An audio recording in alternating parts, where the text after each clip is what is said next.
Allez, bonjour, bonsoir, bonsoir. C'est parti, épisode 9, Haskell débutant.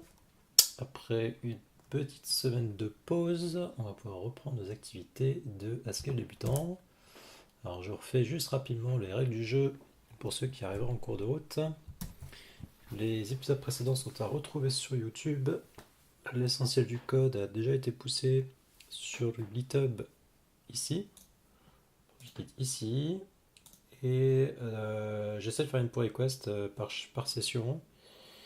Donc dans l'énoncé de la pull request, je vous mets aussi en référence la vidéo précédente, celle du strip. Donc si vous voulez vous y retrouver ou comparer le code avec ce qu'on a fait, vous pouvez mettre en split screen entre la VOD et la diff sur GitHub.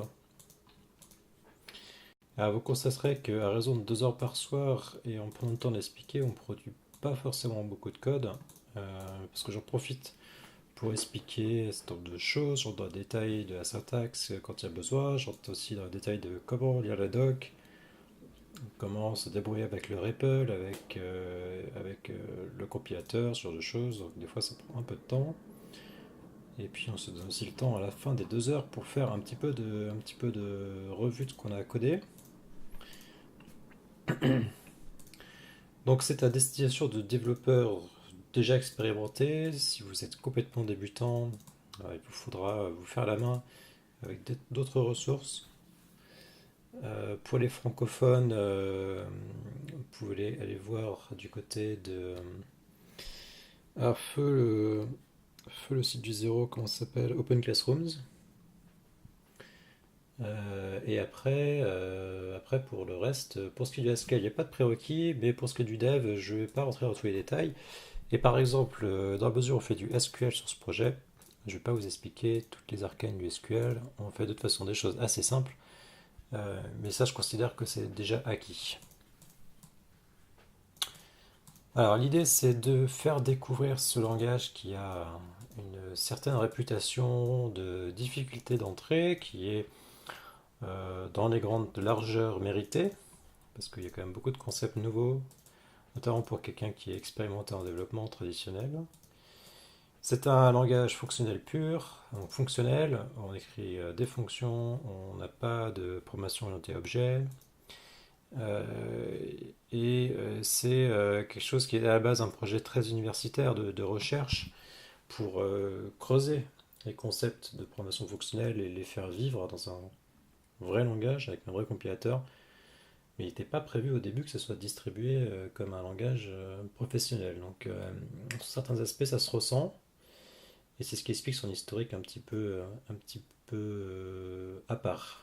Un projet qui date de la fin des années 80 au début des années 90 et qui a gagné en popularité, on va dire il y a 4-5 ans à peu près, quand certaines boîtes se sont investies elles-mêmes sur le projet et ont enrichi l'écosystème avec l'outillage qui est nécessaire si vous voulez qu'un langage de programmation soit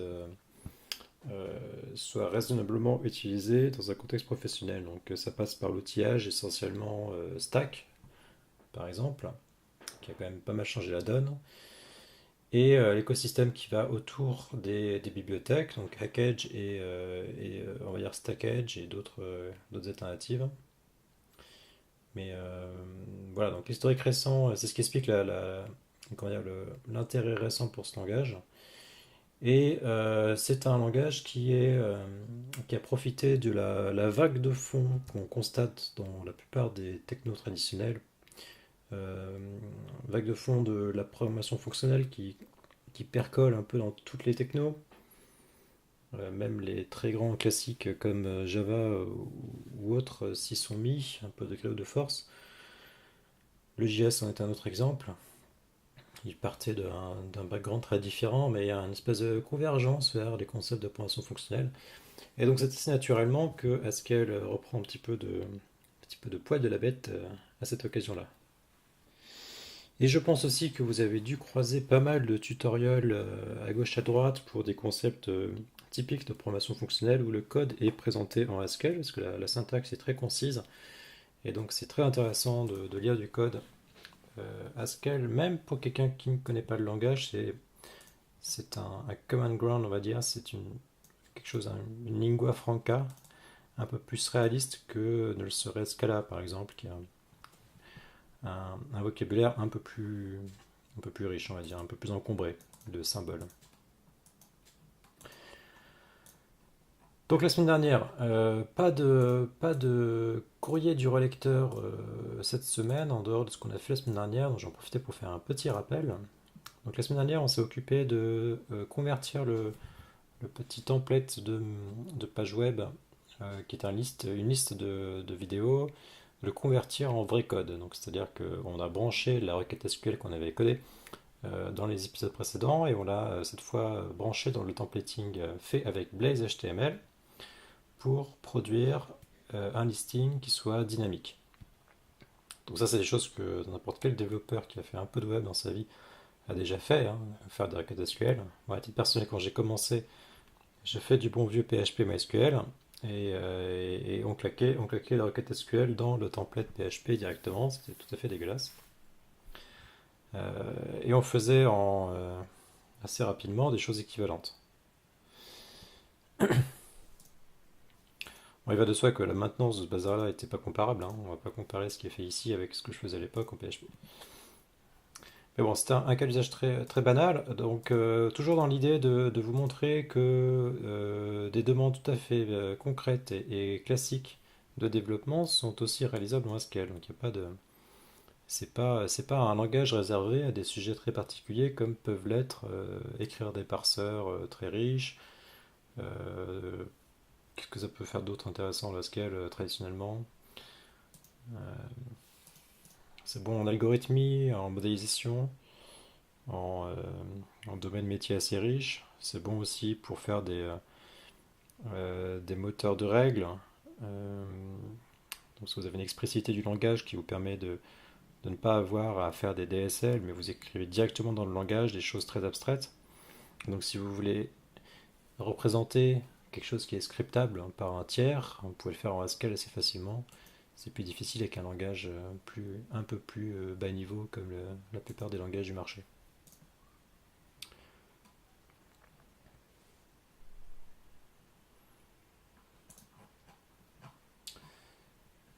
Donc pour ce faire, ce qu'on avait écrit, donc c'était, on avait enrichi le modèle SQL avec une colonne en plus pour avoir l'information de la date de stream, qui donne un peu de contexte et qui nous permettra de construire un petit,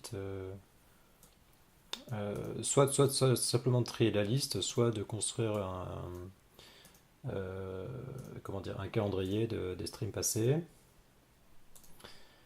On avait par ailleurs, on avait fait un premier prototype en version HTML statique que l'on sert dans la page par servante de façon basique. Ça, c'était histoire de comparer avant-après, partir d'un mock-up. Donc ça serait un travail d'intégration. On peut imaginer que un design un peu plus riche que celui que j'ai fait, évidemment, hein, soit intégré, soit produit par quelqu'un de plus spécialisé et que vous ayez comme travail d'intégrer ça. Donc intégrer, c'est-à-dire rendre ça dynamique, transformer ça en template, mettre toutes les conditions qui vont bien, couvrir tous les cas que le mock-up original ne couvre pas, le retrait d'intégration. Et donc c'est ce qu'on a fait sur un exercice qui était plus modeste évidemment. Et donc pour rajouter, pour rendre dynamique le modèle, en fait, on avait essentiellement touché au templating qu'on avait écrit dans ce fichier, dans ce module-là, avec la lib Blaze HTML. Donc, je vous invite à aller rejeter un œil là-dessus. Le projet sur Hackage s'appelle Blaze-HTML. Une partie du modèle est dans Blaze-Markup, mais ça, c'est pas très important. Et à retenir que ça vous permet, avec un petit set de fonctions qui représentent les types de nœuds HTML que vous pouvez rencontrer dans les différentes specs de ce langage-là. Et en l'occurrence, ici, on couvre que le HTML5. Vous pouvez construire un arbre syntaxique, un DOM de ce que vous avez dans votre page. Et le parallèle est assez direct avec ce qu'on ferait dans n'importe quel templating, sauf que là, on le fait avec des fonctions. Donc, on ne fait pas du templating avec des fichiers tiers, avec de l'inclusion de fichiers dans tous les sens. On fait des fonctions et on découpe le code en fonctions plus simples, on passe des paramètres et comme ça, on rend le templating un peu plus générique et surtout type safe, parce que tout ça, ce sont des fonctions tout à fait banales du langage. Il n'y a pas de sucre syntaxique pour réaliser ça. Et le compilateur est tout à fait à même de vous aider à vous assurer tout ce qui doit être assuré, en tout cas au moins dans la structure. Vous n'avez pas d'erreur de syntaxe flagrante quand vous utilisez ce genre de moteur template. Quand vous faites du templating avec du ERB, du Jinja ou autre, vous vous exposez à des balises non fermées, voire même une syntaxe complètement invalide avec une balise ouverte mais pas le chevron fermant, enfin le classique. L'inconvénient évidemment de ces techniques-là, c'est que vous perdez la souplesse d'intégration. C'est-à-dire que en fait, vous partez pas du fichier HTML brut et vous allez l'annoter comme on le ferait avec du templating classique en mettant des petits éléments de syntaxe complémentaires qui ne sont pas du HTML mais qui sont votre moteur de template. Et donc vous avez un travail intermédiaire qui est de traduire toute cette structure-là dans cet ensemble de fonctions. Et cet exercice-là, je reconnais très volontiers qu'au premier abord, il est un petit peu effrayant, et on perd un petit peu l'aspect direct du prototyping qu'on peut avoir dans du templating classique. Mais en fait, c'est assez trompeur, parce que le manque à gagner en tout ça est finalement assez limité, parce que faire un HTML basique, ce n'est finalement pas grand-chose, c'est quelques fonctions, et la quantité de texte qu'on voit dans du HTML est quand même... il y a un bon tiers qui est perdu parce que vous avez les balises fermantes. Donc en fait, la quantité d'informations qui est représentée dans ce fichier-là est finalement assez limitée et pas forcément très compréhensible. Quand vous traduisez ça dans un templating avec des fonctions, vous pouvez découper et donner du sens à une partie de votre DOM. Et par exemple, isoler ce qui est du header, isoler ce qui est des éléments qui se répètent. Et donc on voit la structure apparaître, on voit les parallèles qui s'installent, on voit les éléments qui sont variables. Les éléments variables vont se traduire dans des paramètres de fonction, les éléments stables sont le corps de la fonction. L'exercice classique d'abstraction et de décomposition que l'on fait en développement. Donc c'est une façon de se rapprocher de choses pour lesquelles l'informatique a plus d'expérience.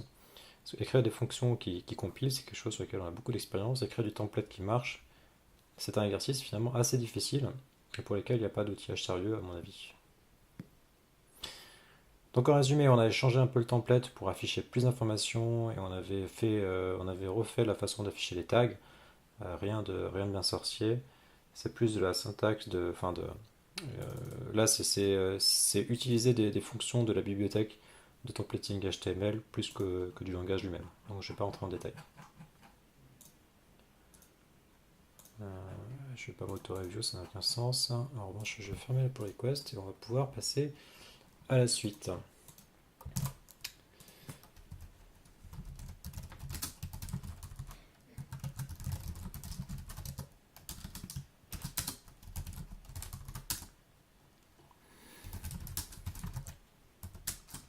Ok, all good. Donc, comme ça fait 2 semaines et que j'ai pas touché à quoi que ce soit, on va faire un petit stack clean, stack build, histoire de repartir d'une base plus fraîche et qui compile. C'est sûr que ce soit le cas.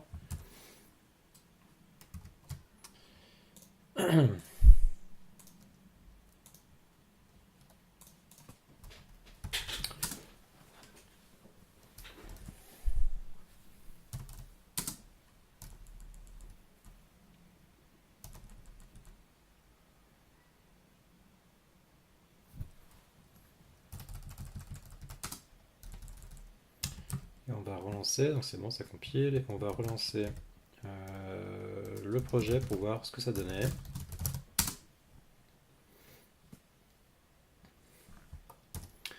Donc ça n'affiche rien dans l'interface, dans les logs, pardon. Ok, donc ça c'est cool. Donc par exemple, on n'avait pas le tri, on n'a pas ce qui nous manque, c'est la preview de la vidéo. On a un lien vers la vidéo, mais on n'a pas la preview, ce qui est du coup un intérêt assez limité pour une playlist. Parce qu'on est habitué, en tout cas si on est YouTube, à voir ce listing à droite. de vidéo avec la miniature. Donc on va faire tout ce genre de petites choses et voir ce qu'il nous manque dans le modèle SQL au passage pour l'accomplir. Donc tout ça, ça relève presque plus du HTML que du SQL. Donc je ne vais pas forcément m'attarder dans les grandes largeurs et je ne vais pas faire de CSS avancé, on restera sur un design assez limité pour espérer voir des choses un peu plus intéressantes. Et je pense que ce soir, une fois qu'on a un listing qui est à peu près présentable, on va s'occuper de la partie, euh, enfin le petit back-office dont on aura besoin pour enrichir le listing, la base SQL, avec ces descriptions de vidéos, avec des tags un peu plus précis. On va s'occuper de ça après.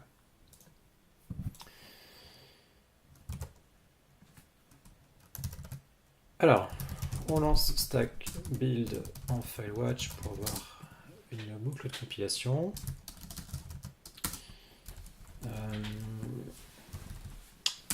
Donc notre templating il est là.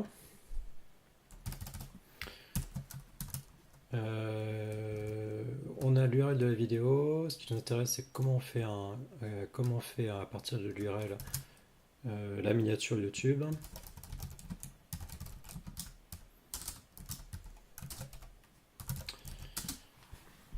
Moi je veux pas le player, c'est pas du tout ça que je veux. Ce qu'on va faire c'est qu'on va directement sur la doc YouTube, ça sera plus simple.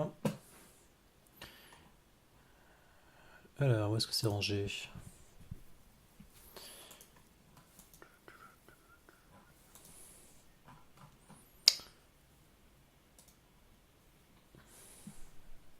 Non, pas ça que je veux.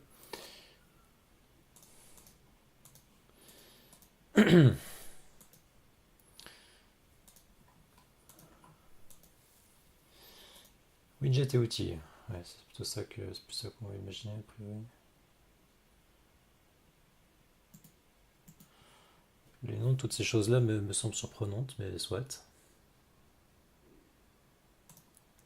Admettons.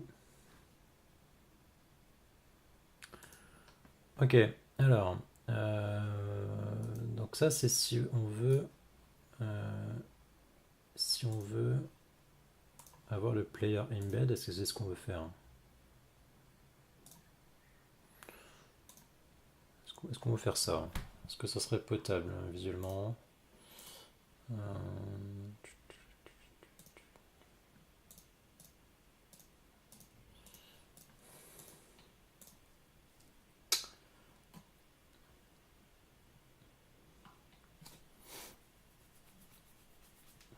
Bon, ça semble impliquer un peu de JS, un petit peu rendre dynamique la page. Donc je ne serais pas forcément complètement partant pour ça.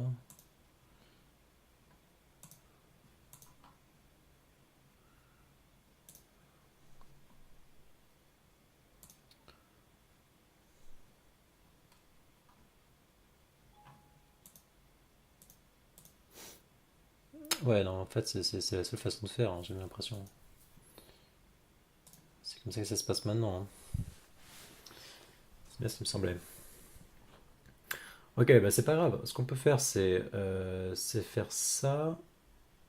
euh, Ah bah on peut faire ça comme ça. Ok, bon, on va faire ça à l'ancienne. On va faire ça avec l'iframe directement claqué en template HTML, ce sera plus simple. Comme ça nous évitera d'avoir à faire du templating de JavaScript, hein, ce qui n'est pas forcément l'objectif de ce soir. Donc nous ce qu'on veut c'est dans la version d'exemple. Donc si on la patch celle-là rapidement, on veut caler une iframe. Donc quelque part par là, dont la partie variable sera l'identifiant de la vidéo.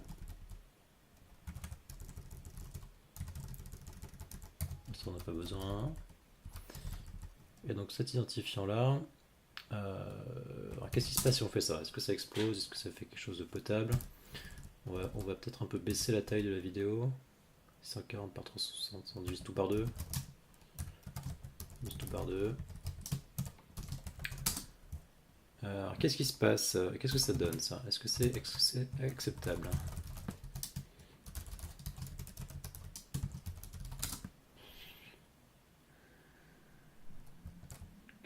Pourquoi il me fait pas ce que je veux là?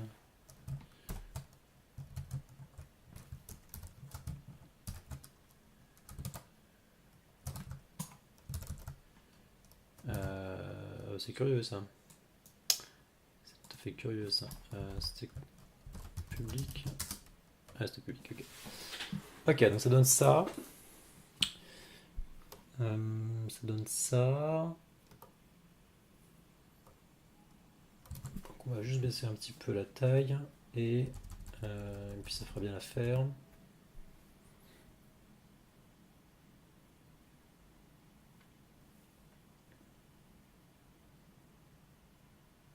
Bon, je vais laisser la taille comme ça. L'identifiant de player, je pense qu'on s'en fiche et ça reste de causer des blagues.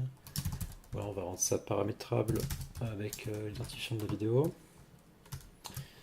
Donc en fait, ce qu'on veut, c'est que pour chacune des vidéos, on affiche en plus du lien et de tous les métadatas, on veut en plus l'iframe.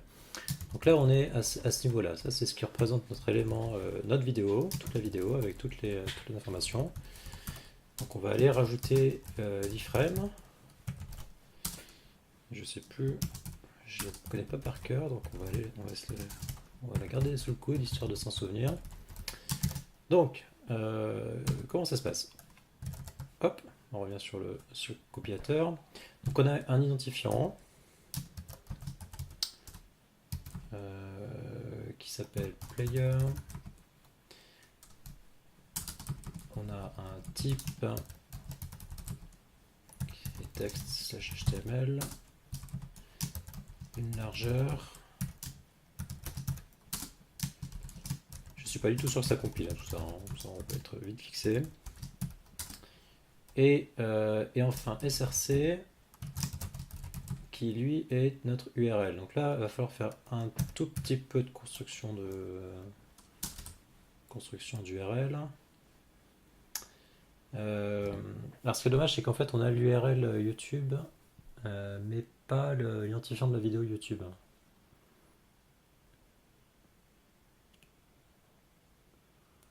Donc là on a deux options, soit en base de données on stocke son identifiant à la place de toute l'URL, soit on fait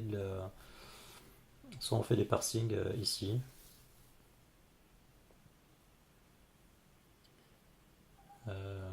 Soit on fait du parsing ici. Alors, il nous faudra probablement plutôt faire stocker l'identifiant, ça sera plus propre. Cela dit, avant de faire quoi que ce soit, on va déjà vérifier qu'on génère du HTML correct. Donc on va aller mettre ça en dur. Et on rendra paramétrable ce qui devra l'être après. Voilà, donc là je fais bête et méchant, je fais exactement ce qu'il y avait dans l'exemple.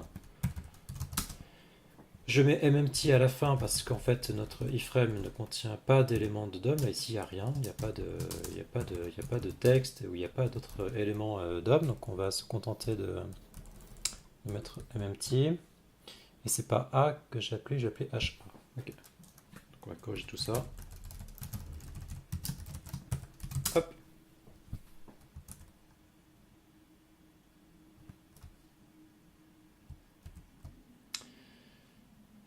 Type, évidemment type, il s'appelle pas type parce que c'est un mot du langage. Et frame border, il n'existe pas en HTML5. Ah, ça c'est intéressant. C'est intéressant ça.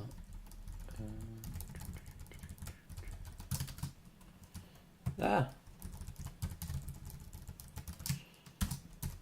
Là, il est possible qu'il y ait une petite différence de convention de nommage, ou alors c'est simplement quelque chose qui a disparu dans l'aspect HTML5, ce qui est tout à fait possible. Quand je fais une recherche, il n'y a pas frame. Très bien, il n'y a pas frame border dans HTML5.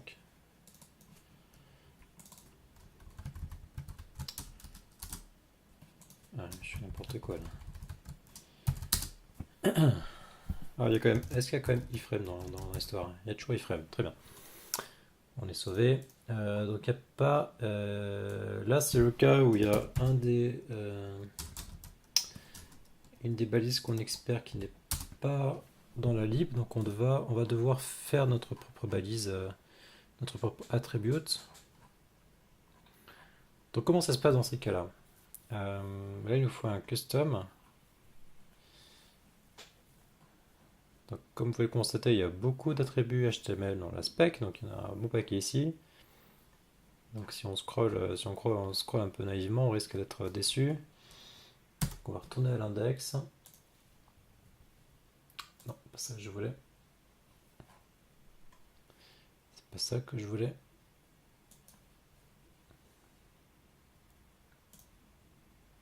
Bah, décidément. Il n'y a pas d'index. Ok.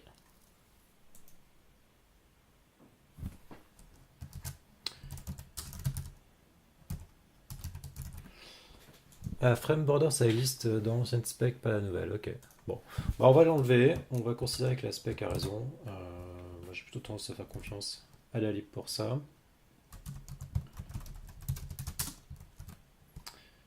Bon, ça, c'est le cas où quelqu'un comme moi qui connaît pas bien HTML, CSS, il gagne à utiliser une lib qui fait le travail pour vous.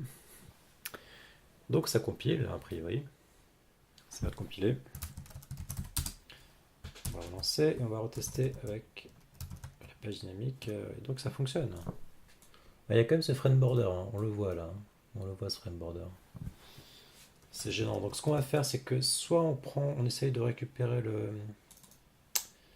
Est-ce qu'on peut faire ça? Est-ce qu'on a intérêt à faire ça?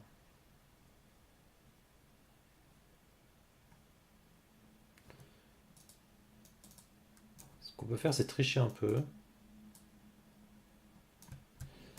et aller importer frame border depuis ce paquet-là. Parce que j'ai envie de faire ça.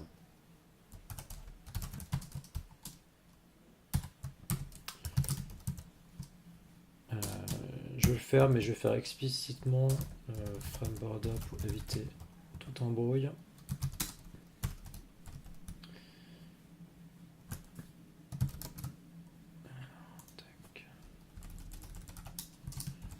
Donc un attribut de HTML4, frame border.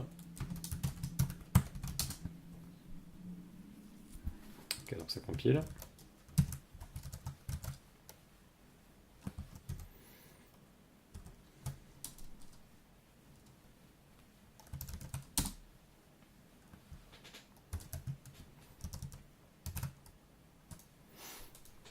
Ok, donc ça c'est pas mal. Le souci c'est donc qu'il nous manque. Ça c'est pas tout à fait l'URL d'une vidéo YouTube, hein, donc on va être embêté. Et donc par rapport à ce qu'on a, ça on peut le supprimer, on est très content. Par rapport à ce qu'on a, ce qu'on va faire, c'est déjà on va extraire ça. On va appeler ça embed vidéo.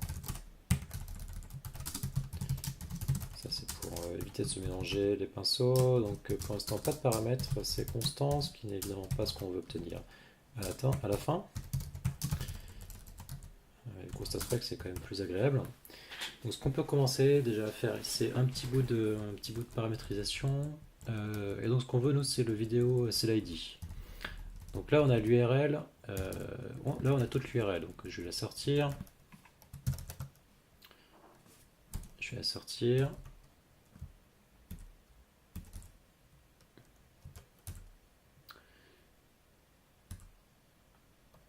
Attends, depuis tout à l'heure on voit plus le.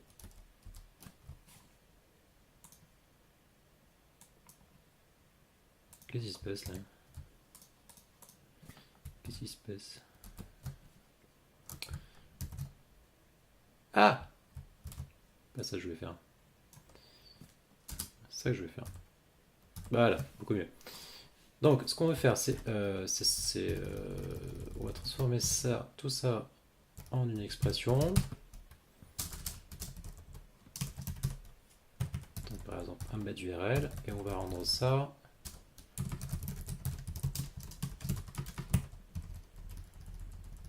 On va rendre ça dépendant de l'entrée. Donc ce qu'on va faire, c'est que là on a besoin de construire un attribut de value qui est en fait grosso modo une chaîne de caractères, hein, comme vous pouvez constater. Et donc ce qu'on peut faire, c'est rendre ça paramétrable avec un YouTube Video ID par exemple, et faire de la concaténation de chaînes de caractères pour obtenir l'URL qui est dépendante du paramètre. Et donc là, YouTube Video ID, et il nous faut le repasser là en argument de la fonction. Donc là, ça ne compile pas pour plein de raisons, tout à fait compréhensible. La principale, c'est qu'on n'a pas importé l'opérateur de concaténation depuis le paquet monoïde. Il n'est pas importé par défaut, ce qui est un poil discutable parce que mconcat, qui est lui est présent et d'autres fonctions utilitaires de monoïde sont présents, mais pas l'opérateur lui-même. Je reste très surpris. Là, il nous dit que embed vidéo n'a pas la bonne signature, ligne 46. Embed vidéo n'a pas la bonne signature parce qu'on passe un paramètre chaîne de caractères et il a quelque chose qui est quelque chose à montrer. Donc je vais me contenter d'utiliser le compilateur pour me donner des indices. Donc là, il me dit que embed vidéo prend en argument le type attribute value, donc il nous le dit ici.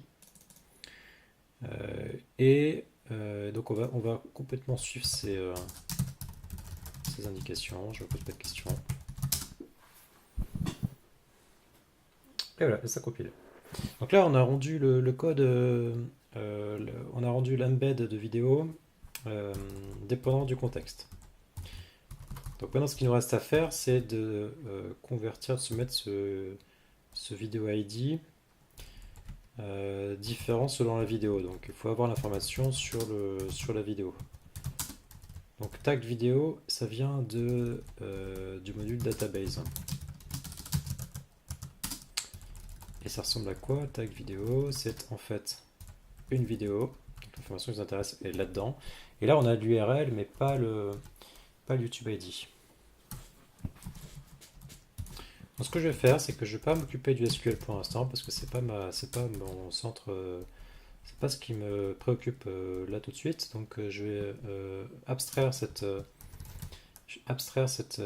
découpage là. Je vais pas faire de migration SQL, pas rajouter de colonnes, pas changer du contenu des colonnes. Je vais juste le faire dans le modèle et faire une petite couche d'adaptation intermédiaire.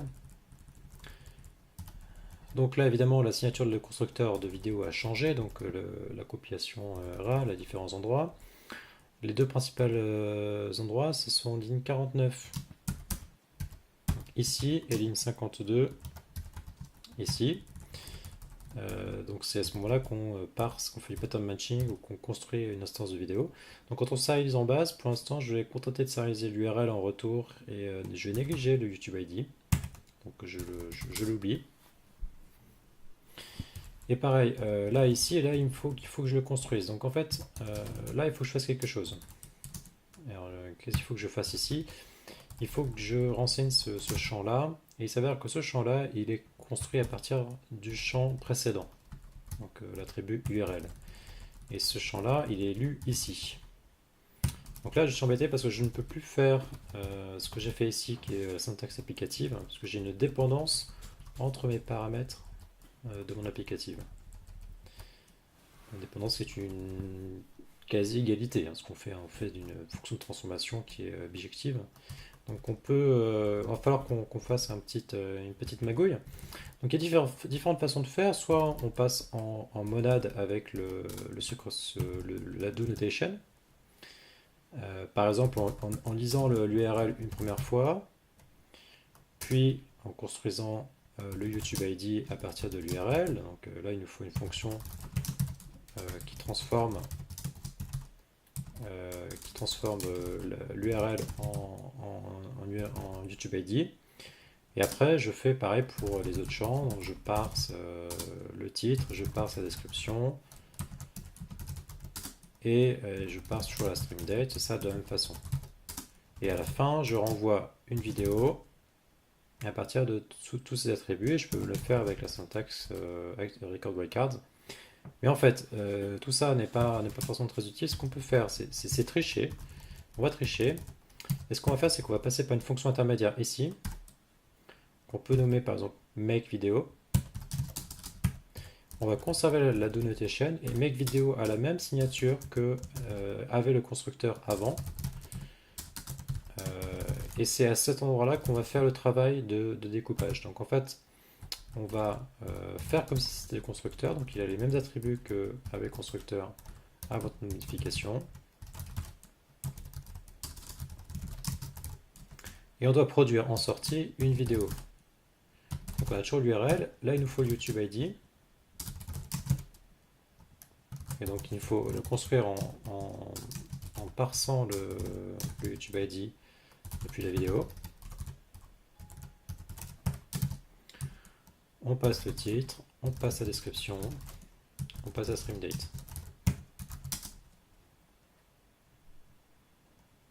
Donc là, la fonction que j'ai utilisée là de parsing, elle n'existe pas, donc écrivons-la. Déjà, pour débloquer la situation, ce que je vais faire, c'est que je vais l'écrire de façon idiote, au moins pour que ça compile. Et alors là, il fait un peu la tête, hein, parce qu'en fait, on a nommé nos paramètres de fonction ici, de la même façon qu'on a nommé les records, les attributs du data type au-dessus. Et donc ça, c'est un warning de compilation parce qu'on surcharge, enfin, on écrase localement, on fait de l'ombrage, comme on dirait en mot français, sur les attributs du record. Et donc en fait, les fonctions associées à ces attributs de record, elles sont écrasées par un attribut, par un paramètre de fonction. Donc ça, c'est une collision. Donc ça, c'est quelque chose de très classique et qui peut des fois paraître un petit peu pénible. Mais en fait, ce qu'on peut faire, c'est si on utilise la syntaxe en record wildcards, qui est celle-ci, vidéo URL, c'est de cette façon-là qu'on peut utiliser en pattern matching et aussi en construction de valeurs sur les constructeurs eux-mêmes. Et bien, à ce moment-là, la collision est acceptée. Le compilateur ne râle plus parce que dans cette expression-là, ce qui va se passer, c'est qu'il va se dire ah d'accord, mais en fait tu veux que j'aille que j'aille utiliser le setter associé à chacun de ces attributs-là à partir du paramètre localement défini. Et à ce moment-là, c'est tout à fait acceptable. Et si on fait ça, là à ce moment-là, bon, déjà parce qu'on n'a pas rajouté l'extension de langage, donc on va la rajouter.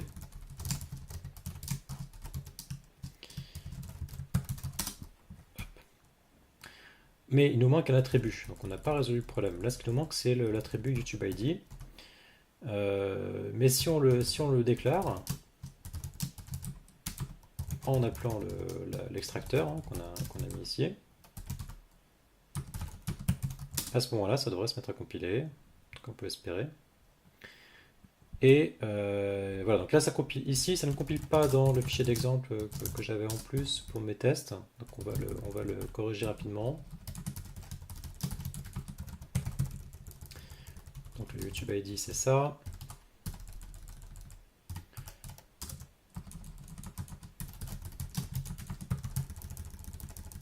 Celui-ci, c'est celui-là.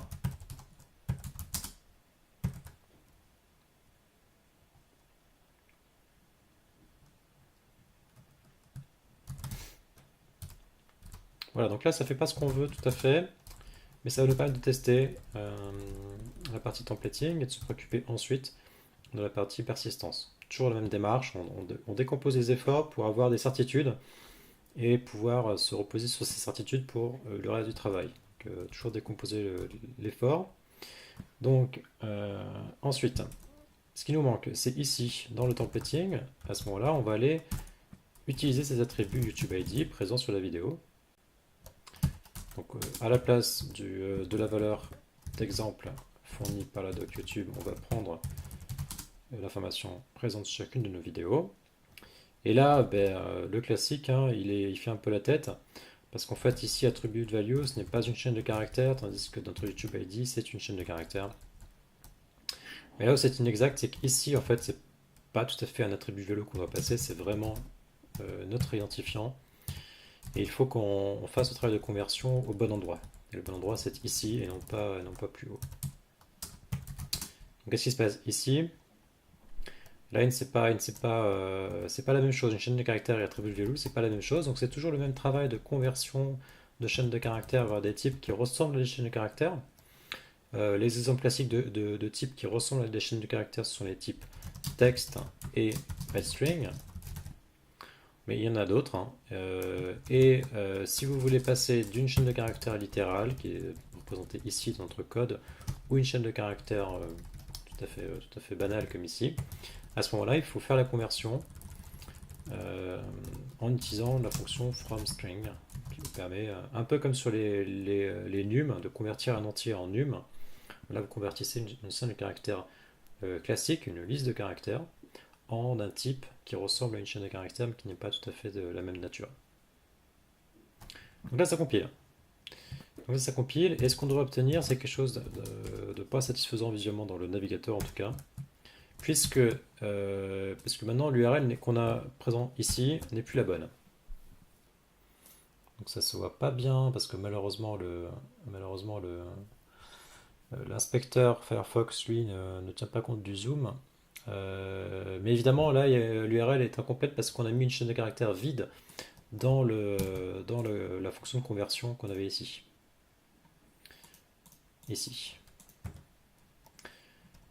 Donc là ce qu'il nous faut c'est écrire un vrai parseur.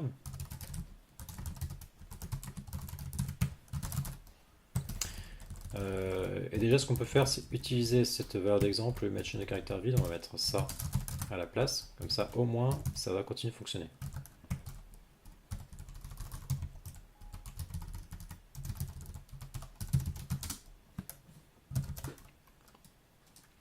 Est-ce que ça compile encore après? A priori, oui.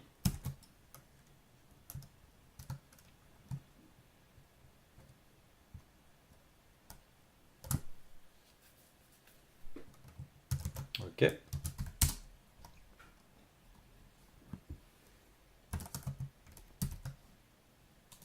Ok, très bien. Donc là, on est content parce qu'on a refait marcher l'exemple. Maintenant, ce qu'il nous faut, c'est faire ce travail de conversion. Donc là j'ai deux options devant moi. Soit j'écris un vrai parseur, ce qui est un exercice intéressant qui est tout à fait classique en Haskell avec parsec par exemple. On va éviter de faire des expressions régulières en revanche. Soit en fait on fait ce qu'on devrait faire de façon définitive et non pas stocker en base de données l'URL qui est une information trop riche, mais se contenter de stocker le YouTube ID pour avoir quelque chose d'un peu plus, un peu plus juste, on va dire, un peu plus précis. Donc on va plutôt faire ça, et on va vider et réalimenter notre base de données avec cette fois la vraie information. Donc en fait ce qu'on peut faire c'est déjà, en prenant nos deux petits exemples dont on se sert pour charger la base de données, là ce qu'on voit c'est qu'on a ces deux champs, c'est la même information hein, qui est présentée de façon un peu différente. Et il est très facile d'écrire une fonction qui, au lieu de passer de URL vers YouTube ID, passe de YouTube ID à URL. Et ça, on va l'écrire en fait. On va écrire ça. Donc en fait, ce qu'on va faire, c'est qu'on va faire make URL à partir de la valeur qui est ici.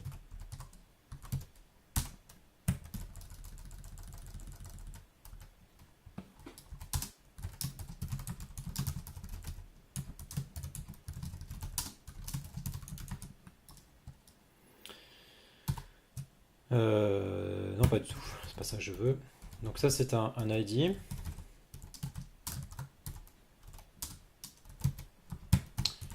Et en sortie, on obtient quelque chose de cette nature-là. Et donc en fait, c'est très simple, c'est de la concaténation de chaînes de caractères. Et la concaténation, encore une fois, on peut se contenter d'utiliser l'opérateur de concaténation générique, qui est l'opérateur append des monoïdes, dans sa forme opérateur, donc la forme postfixe, avec cette fois non pas un nom hexadécimal, mais des symboles. C'est un opérateur, une fonction à deux arguments qui est, que l'on peut écrire en fonction en version postfixée. Et donc on peut la réutiliser ici, donc ça ne va pas compiler parce qu'on n'a pas importé depuis le paquet data monoïde l'opérateur. Donc on importe. Voilà, ça compile et on fait la même chose ici.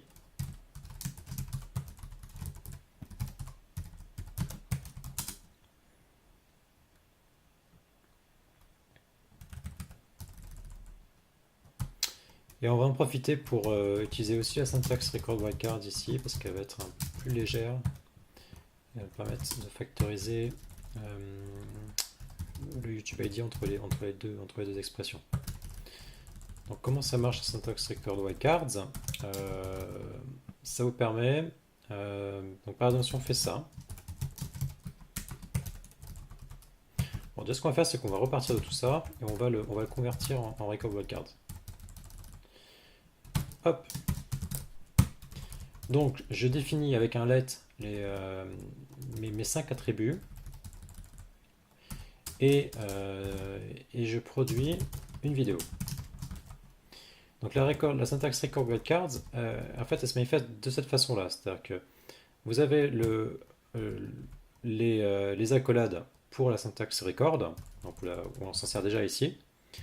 Syntaxe record nomme les attributs, que ce soit dans l'appel du constructeur ou aussi dans la définition du constructeur. Donc c'est très utile parce que ça permet de donner un peu plus d'informations sur ce qui est présent dans un type. Ça vous fournit aussi des accesseurs de façon directe, gratuite. Le compilateur les fait pour vous. Donc des accesseurs, des getters et des setters en gros. Donc c'est équivalent au POJO en Java ou aux structures de données accompagnées de leurs fonctions d'accesseurs éventuelles dans les autres langages. Et l'aspect wildcard, c'est que avec ces deux points, il va faire naturellement, implicitement l'association entre ce que vous avez défini par exemple ici et la valeur concrète qui est utilisée par le setter. Voilà. Vous voyez que ça devrait compiler. Donc ça va compiler, très bien. Et la différence, c'est que si on intervertit l'ordre de ces deux attributs ici, en fait on n'est même pas obligé, hein, mais c'est plus pour que vous ne soyez pas surpris, et bien là on peut cette fois réutiliser l'ID.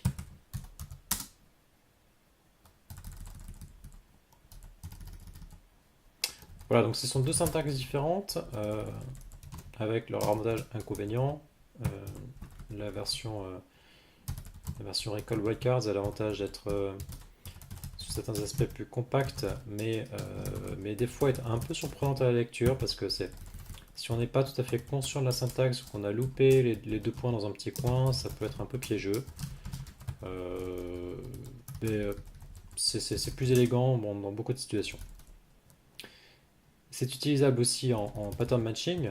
Je ne vous ai pas encore montré d'exemple là-dessus, mais on en verra peut-être passer un plus tard. Et le pattern matching vous permet à ce moment-là, c'est la même histoire, c'est qu'en pattern matching, vous allez associer les différents attributs de votre data type sur des paramètres de fonction. Et ceci de façon implicite. Vous n'avez pas à nommer chacun des attributs dans le constructeur comme vous le feriez en pattern matching classique. Donc c'est tout à fait élégant. Ça permet aussi, comme je vous l'évoquais dans le fichier database, le module database, d'éviter les collisions éventuelles entre des paramètres et les attributs entre des bindings locaux et les attributs dans un data type. Et donc de vous éviter des choses tout à fait affreuses comme de rajouter un tiret à la fin, un underscore ou que sais-je, juste pour que le compilateur soit content. Ce qui est très artificiel et pas très sain au final pour une base de code. Donc on a mis à jour l'exemple, maintenant on va s'occuper du schéma SQL. Alors le schéma SQL, comment ça se passe? Petit rappel, on avait construit une petite liste de fichiers SQL qui font les différentes migrations que l'on veut jouer.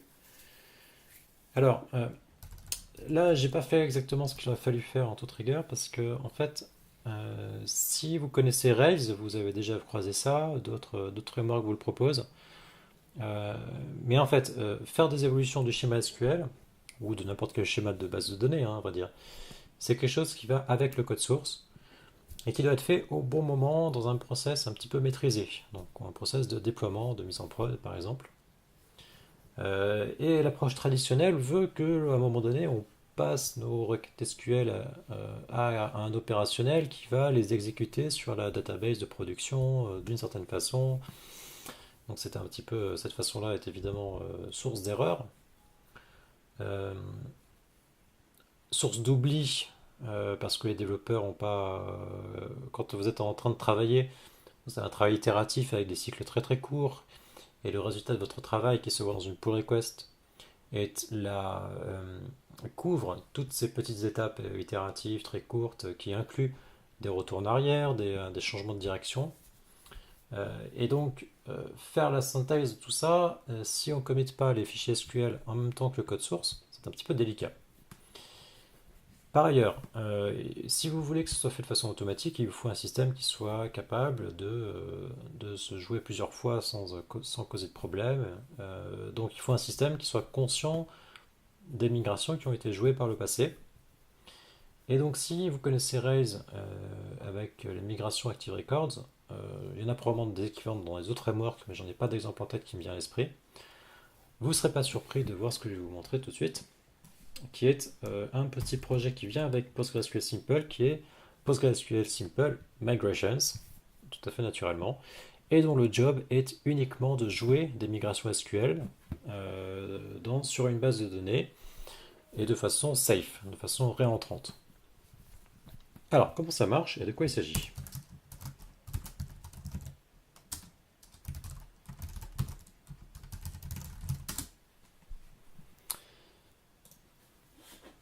Donc, voici le projet dont je vous parlais.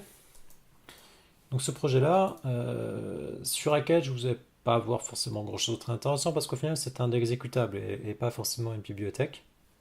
Donc, il est fait pour être utilisé depuis votre terminal, enfin, depuis un contexte, oui, un terminal. Mais c'est un projet Haskell, donc on peut l'installer de façon classique Haskell, y compris comme on le ferait avec une bibliothèque, et on peut l'installer avec Stack. Donc si on installe ce projet-là, par exemple en faisant stack install,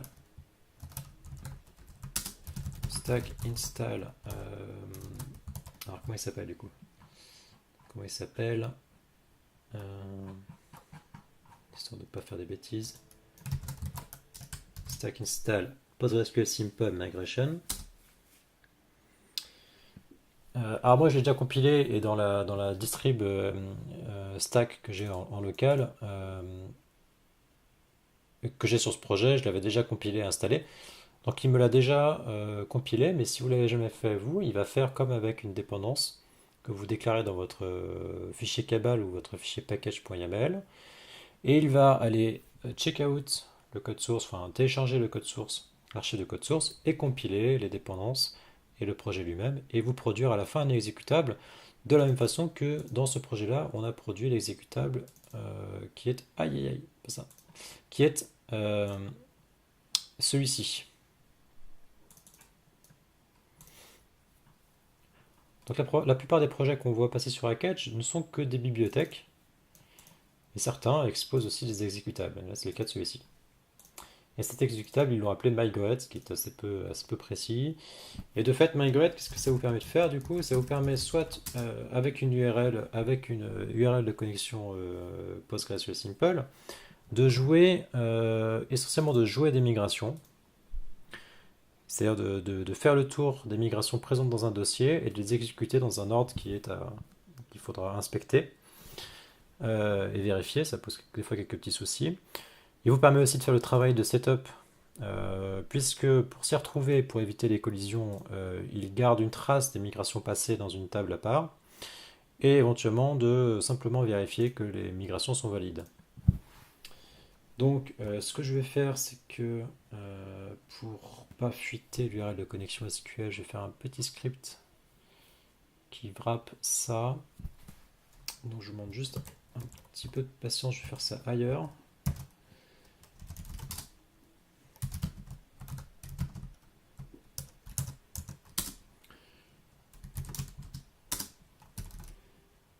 Je suis à vous dans un instant, donc on va faire migrer un fichier de migration.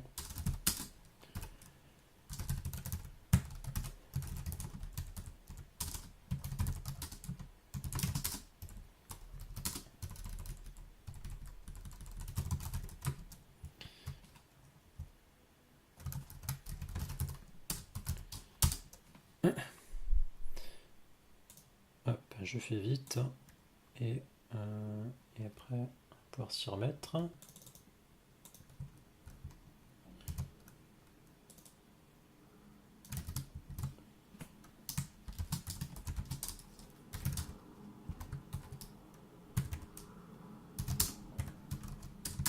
Donc si vous avez une requête, si vous avez une base de données PG, vous avez besoin cette fois pour ce script-là d'une URL de connexion qui est l'URL au format tout à fait classique PostgreSQL Simple, PostgreSQL pardon, et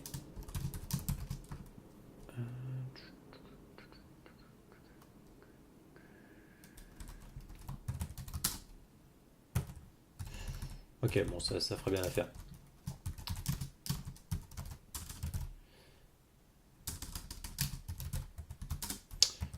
Alors, j'ai fait ça dans mon coin, donc c'est pas très sympa, mais en gros, ouais, c'est bon.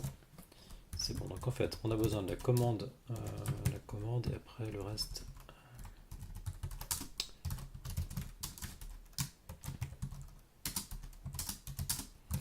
Ok, je vous montrer ce que je fais, parce que là j'ai fait ce qui était secret à un petit coin. Donc j'ai fait un fichier migrate.sh qui se charge de sourcer les variables d'environnement qui vont bien, y compris l'URL. Et ce qu'il faut faire, c'est juste appeler les différentes commandes avec donc init, migrate ou validate avec cette URL de connexion, et après éventuellement des options en plus. Donc ce que je vais faire, c'est un peu, là c'est rapide et pas très élégant, mais quoique ça marche en fait. Tac, tac, on met des guillemets autour, c'est du bash, c'est pas très intéressant. Mais bon, ça me permet de se débrouiller. Et donc, si je fais ce script-là, qui n'est pas exécutable, voilà. Donc, si je l'exécute cette fois avec la commande init, ça devrait aller créer la table qui va bien dans la base de données. Et qu'est-ce qui se passe si je relance ça?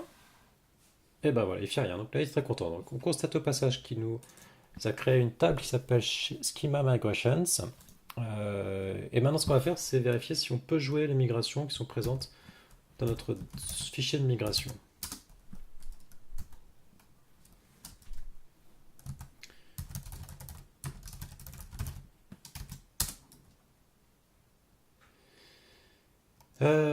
Tiens, c'est intéressant ça. Pourquoi il nous raconte ça? Donc là, il nous explique que la première migration qu'il a croisée dans le fichier migrations n'a pas été exécutée. Donc c'est à ce moment-là qu'il faut s'intéresser à dans quel ordre sont exécutées les migrations, parce que c'est important, vous ne pouvez pas les exécuter dans un ordre aléatoire, il vous faut un historique conscient. Et donc l'ordre est tout simplement l'ordre alphabétique des fichiers dans le dossier. Donc celui que vous auriez sur un ls. Et là, c'est pas du tout ce qu'on veut, parce que la migration alter table videos, elle suppose que la table videos existe déjà. Donc toute évidence, ça ne va pas faire l'affaire. Et donc ce qu'on fait, c'est que, une convention de nommage, il y a deux options. Soit vous mettez un timestamp, enfin un timestamp, un tag de, oui, un timestamp, on va dire. Peu importe l'encodage, par exemple celui-ci, 03, 01, et puis l'heure du jour. Donc, par exemple 22h33. Vous avez une grande certitude que ça soit trié. Moi, je préfère numéroter parce que c'est plus agréable, mais c'est un peu moins lisible. Et des fois, ça fait des surprises quand vous êtes plusieurs à travailler sur le même projet et qu'il y a beaucoup de schémas SQL et que ça bouge. Bon, c'est à voir, hein, mais ça importe peu. Et ce qu'on va faire, c'est qu'on va renommer les scripts pour qu'ils soient joués au moins dans l'ordre. Donc on va renommer le create table videos qu'on avait créé en premier, si je ne dis pas de bêtises, en 0001 create table videos. Et on va faire de même pour les autres. Donc create table create table tags en migrations 0002 create table tags et la même histoire pour le dernier.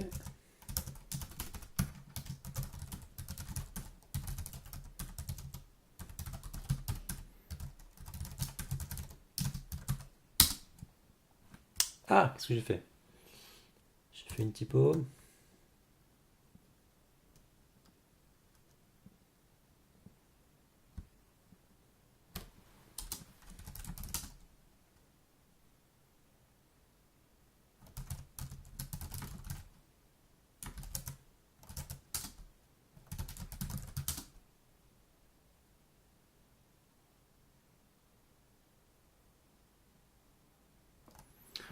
J'ai fait une bêtise, c'était pas un fichier Git, il était pas indexé le fichier? On n'aurait pas committé ce fichier dans la pull request? Je pense qu'on n'a pas committé ce fichier. Mais pourquoi il le voit pas? Qu'est-ce qui se passe là? Il est clean? Ah non, je l'avais bien committé. Après, pourquoi il m'en veut Git là? Qu'est-ce qu'il me fait comme quelqu'un nerveux? On l'a refait. Git move. Migrations, alta table. Et on va le renommer en migrations 0003. Et on va cette fois copier-coller. Hop. Hop. Bon, j'ai pas compris. Passons.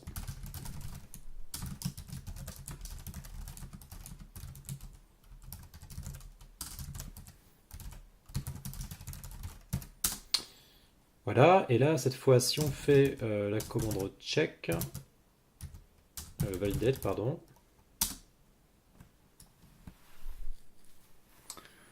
il nous faut le dossier, donc le dossier,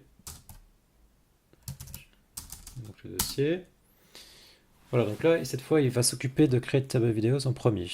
Donc allons-y. Donc jouons l'immigration. Et là, il n'est pas content parce qu'évidemment, la table vidéo existait déjà. Donc ce qu'on va faire, c'est qu'on va tout supprimer. Parce que de toute façon, il fallait que je tronquette les tables par ailleurs. Donc on va tout supprimer pour refaire ça d'écart proprement et être plus à l'aise. C'est un état un petit peu bizarre qu'on trouve souvent au début des projets. Évidemment en prod, supprimez pas la donnée, hein. Assurez-vous, faites le travail pour que ce soit indexé par ailleurs. Ou prenez-vous-y au bon moment pour faire ce genre de choses. Mais alors qu'est-ce qui me manque là avant de... Qu'est-ce que je cherche? Oui, en fait ce que je vais faire, c'est que je vais jouer le prompt. Il manque le mot de passe. Hop. Alors, drop table videos, drop table tags. Et cette fois, on devrait pouvoir jouer les migrations. Donc après priori, ça s'est bien passé. Et si on rejoue les migrations, là, il est OK, tout content, il a rien à faire. Donc là, c'est bon, on a un tas qui est clean. Et on va pouvoir modifier le schéma SQL en rajoutant de nouvelles colonnes.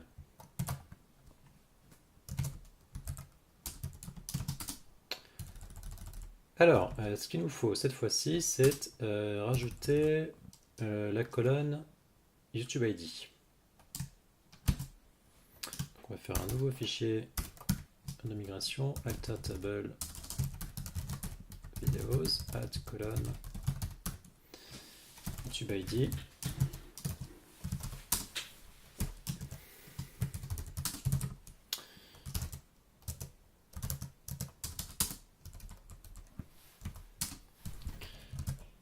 Donc j'ai toujours un doute sur la syntaxe, hein.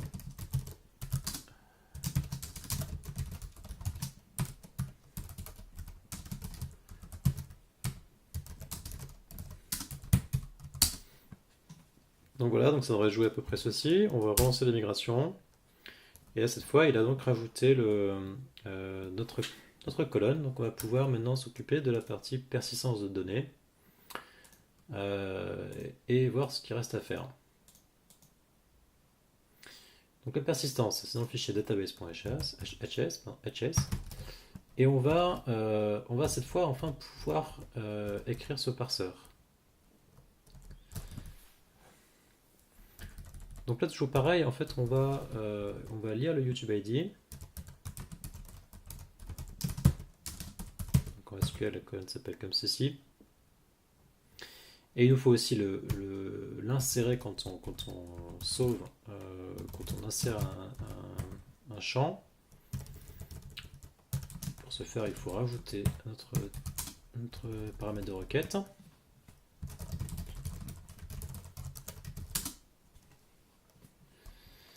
Et comme pour les autres fois, on doit faire changer nos adaptateurs pour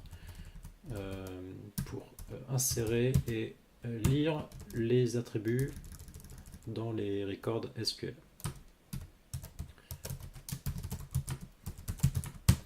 Donc là, j'y vais de façon naïve. On peut espérer que ça marche. A noter au passage que cette fois, on n'a plus besoin de faire ça. Cette fois-ci, on a toutes les informations en base. Donc on peut retourner à notre constructeur directement et simplement utiliser la syntaxe applicative pour obtenir un record entièrement défini.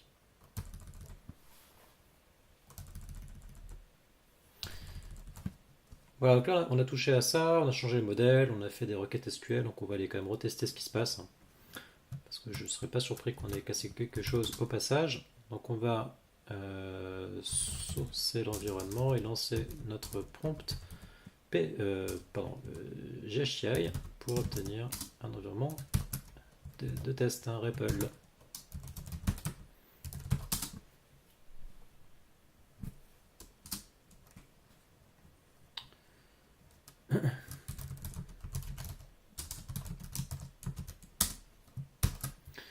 Alors, comment on fait déjà comment on faisait tout ça On a les exemples, donc on a nos deux vidéos d'exemple, on va pouvoir les insérer.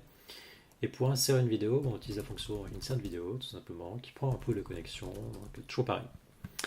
Donc, ce qu'il nous faut, c'est un pool de connexion, et pour créer un pool de connexion, il faut utiliser la fonction new pool. Une fonction dans IO, donc on l'a fait, on bind le résultat avec la flèche vers la gauche. Et on va insérer la vidéo exemple 1 dans le pool. On passe le pool au premier argument. Et ça a échoué. Et ça a échoué. Donc là, on est bien content. Ça n'a pas marché. Donc qu'est-ce que j'aurais pu casser au passage? Ah oui, mais j'avais pas, oui, d'accord, j'avais pas nommé l'attribut SQL correctement. Ok. On la refait. Je crée un pool, j'insère la vidéo. Yeah! Et j'insère la vidéo numéro 2. Yeah! Et si je liste les vidéos, donc voilà, donc on a bien des vidéos avec YouTube ID qui est renseigné ici et YouTube ID qui est bien renseigné ici. Très bien, donc ça c'est bien. Et maintenant, si on relance notre serveur, qu'on regarde dans la page web ce qu'il se passe.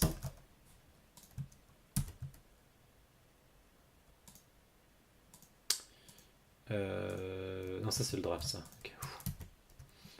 Ok, ça marche. Incroyable. Incroyable. Donc là, on est bien content.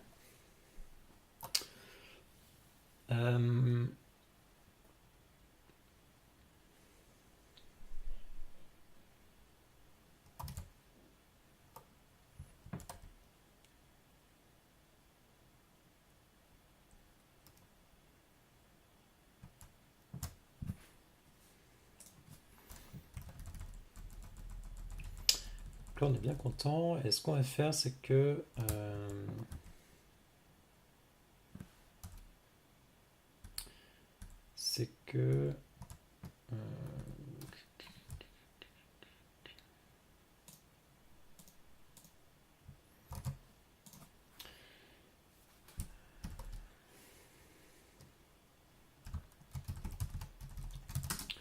on va, dans la mesure où c'est un état intermédiaire qui me semble assez satisfaisant, on va indexer tout ça dans Git et puis on va ensuite réfléchir à la suite. Donc qu'est-ce que j'ai modifié? J'ai modifié le fichier d'exemple pour avoir un aperçu de l'iframe, ce que ça donne. Ça, je vais l'oublier parce que de toute façon, ça nous intéresse assez peu. Celui-là, je l'oublie. On avait rajouté un attribut sur notre data type vidéo et on a donc modifié en conséquence les instances des type class PostgreSQL Simple de lecture et d'écriture dans les records SQL en rajoutant en fait bêtement l'attribut. Modifier la requête SQL.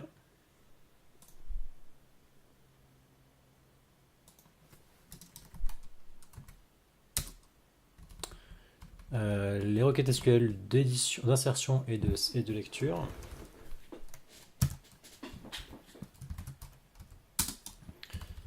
Et si on regarde les diffs en version Word diff, on constate que c'est à chaque fois un simple attribut. Enfin, on a rajouté quelque chose dans un paramètre en plus à chaque fois, donc c'est assez concis, donc c'est bien ce qu'on attendait. Record wildcard ici, on l'avait rajouté de façon intermédiaire, mais en fait on n'en a plus besoin, donc je vais pas le prendre ce truc-là. C'était pas utile ici. Et on a mis à jour les exemples en rendant l'URL paramétrée à partir du YouTube ID. Je pense qu'à terme, ce qu'on va faire, c'est que l'URL va ne plus être persistée en base SQL, c'est un peu aucun intérêt. Et dans le moteur de template, on avait en gros rajouté l'attribut embed video, enfin le petit bout de markup embed vidéo qui est une iframe, et rendu l'URL de l'iframe dépendante de la vidéo pour les lire depuis la base SQL. Donc, des choses tout à fait triviales. Donc si j'indexe ça partiellement, record wildcards ici on s'en fiche. Ça c'est les attributs. Et là c'est le templating. Donc là en fait ce qu'on va faire, non c'est pas le templating. Je vais pas prendre le templating tout de suite, je vais me contenter de committer les modifications de persistance et de schéma.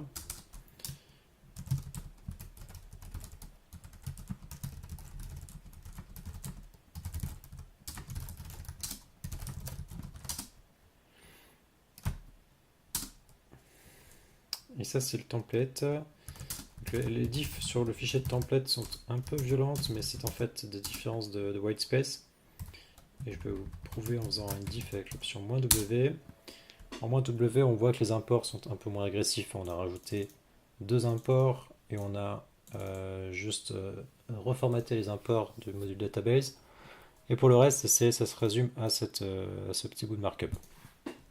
Donc je vais pouvoir les prendre directement sans trop me poser de questions.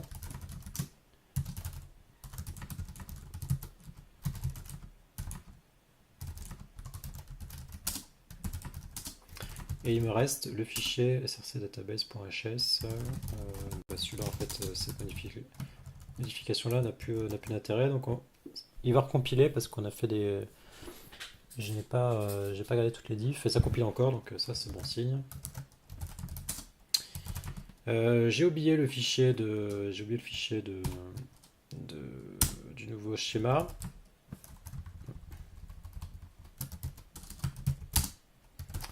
Et ce fichier-là, il est associé au commit add YouTube ID. Donc on va aller le patcher. Il y a aussi un fichier migrate.hes qui lui dépend de pg.env.hes qui lui... Oui, il est pas commité. Est-ce que j'ai commité quand même? Où est-ce que j'ai commité ça? Ok, ça c'est des hacks, donc je vais pas l'indexer tout de suite.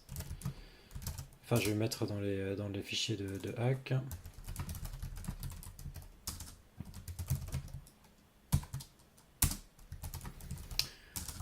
Un petit coup de rebase-i pour retrier l'historique. Et normalement, si on fait remonter les 2 commits qui sont des commits juste pour tester, on devrait... Ah, on a un conflit. Alors pourquoi on a un conflit? Parce qu'en fait, ah oui, j'avais indexé encore une fois les exemples avec le reste du code, ce qui n'est pas ce qu'il faut faire, parce que ces exemples-là ne sont pas partagés sur GitHub. Donc on va annuler le rebase et on va réfléchir 2 secondes. Donc fichier d'exemple, celui-ci là, on voit que dans notre branche de travail de ce soir, il est indexé dans les 2 commits suivants, add YouTube ID attribute, donc ça c'est très bien, ça c'est le code qu'on veut partager à la fin de la soirée, et ça c'est fichier d'exemple. Donc en fait on va ressortir ce fichier là, il faut qu'on aille éditer ce commit là parce qu'on l'a indexé au mauvais endroit. Donc on va l'éditer et aller désindexer le fichier d'exemple. Pour ce faire on reset sur le commit précédent, ce que fait cette commande là, uniquement le fichier, le module examples. Qu'est-ce qui se passe quand on a fait ça? On a 2 modifications, une indexée, une non indexée. Donc qu'est-ce qui est indexé? Il y a ce qui est en fait le retour en arrière, donc c'est un peu le revert. Donc ça on va le committer sur le fichier, pardon, sur le commit, on va patcher le commit, ce qui a pour ce qui a pour résultat de sortir les différences de ce commit là. Donc si on fait un git show sur ce commit là, on voit qu'il n'y a plus de différence pour ce fichier là. En revanche, je vais quand même les garder parce que celle-là m'intéresse, mais je vais les garder cette fois sur un commit à part. Donc je vais indexer ça et je vais poursuivre mon rebase. Et cette fois, si je fais un petit coup de rebase interactif, ce que je vais faire, c'est que je vais en fait remonter ça, ça c'est le code qui m'intéresse, ça devrait bien se passer, c'est le cas. Est-ce que ça compile encore? Ça a l'air. Et en fait, ce commit là, je vais le fix up dans le commit d'exemple. Voilà, et dernière petite chose pour être bien paranoïaque, ce que je vais faire, c'est que je vais m'assurer que sur le commit que je veux vraiment partager sur GitHub, celui-ci compile. Donc je vais exécuter. Je vais faire exec. Exec, c'est ce que vous avez qui est défini ici, qui vous permet d'exécuter une commande arbitraire à un endroit arbitraire de l'historique. La commande qui est passée en argument, en l'occurrence la commande c'est stack build. Donc par exemple, si vous faites stack test sur différents emplacements de votre historique, ça vous permet de vérifier par exemple que vous n'avez pas, c'est peut-être un petit peu méticuleux, que vous n'avez pas fait n'importe quoi, en tout cas sur les premiers commits. Donc là il s'est mis à jour, il voit que ça a changé, il recompile des trucs. On va couper lui parce que sinon ça va foutre la grouille. Et si ça se passe bien, si le programme renvoie le code de retour 0, qui est la convention Unix pour un succès, il va poursuivre le rebase. Et c'est exactement ce qui se passe ici. Il nous dit que ok, ça s'est bien passé, du coup je continue de rebase. Voilà. Donc voilà. Donc là on a donc rajouté le embed à partir d'informations à partir de l'identifiant de la vidéo. Alors,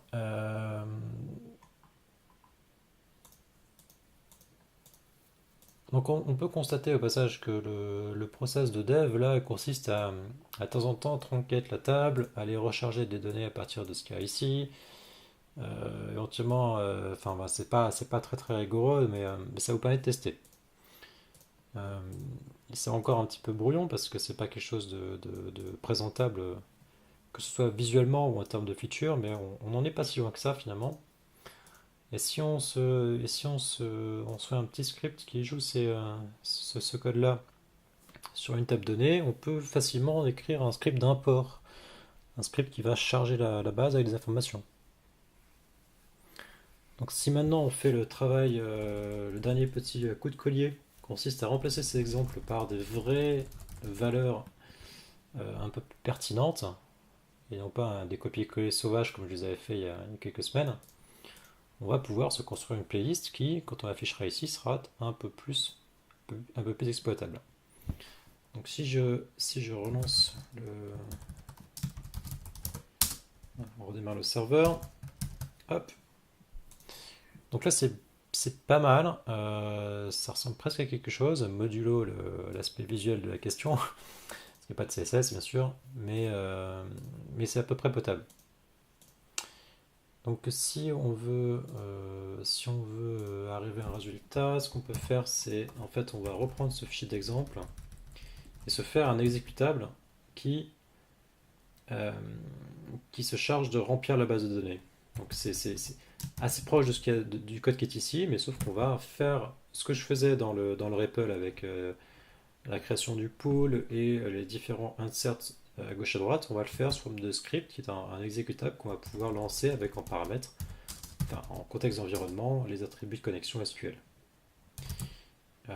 Donc c'est une façon de charger la base, un script de chargement qui est en fait du Haskell tout simplement. Donc on va aller rajouter un fichier, un exécutable. Donc les exécutables, souvent par convention, on les met dans le dossier app. Il n'y a pas de règle absolue, c'est de la configuration. Mais c'est plutôt bien de faire comme ceci pour que tout le monde s'y retrouve naturellement. Et on va appeler ça, mettons loader, ça pas mal. Donc c'est un exécutable avec un point d'entrée main comme il se doit. Et pour l'instant je vais rien faire.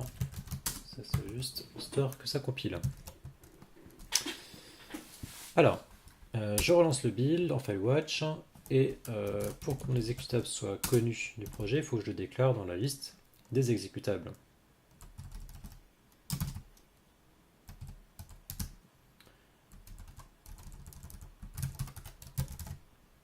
Hop. Voilà.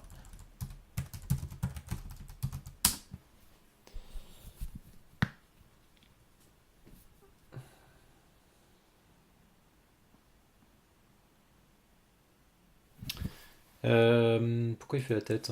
C'est pas assez bizarre ça. Attends, c'est peut-être parce qu'il est en FileWatch, des fois il aime pas trop les changements de package.yaml un peu. Tiens, c'est curieux ça. Pourquoi ça me fait ça?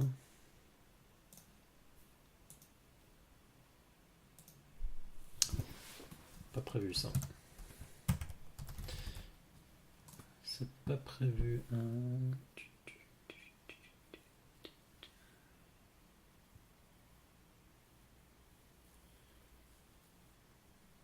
Je vais mettre il y a quoi? Il y a un espace bizarre qui traîne là.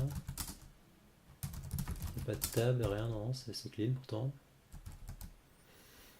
Bah là je suis prise au dépourvu, ça fait bizarre ça. Alors, dans le doute, on stack clean, on stack build.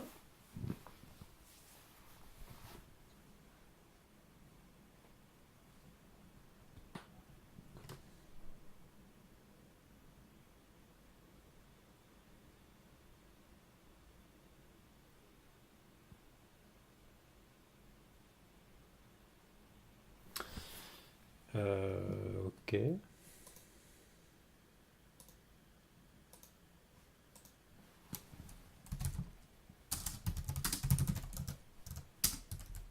Qu'est-ce qu'il m'a fait là?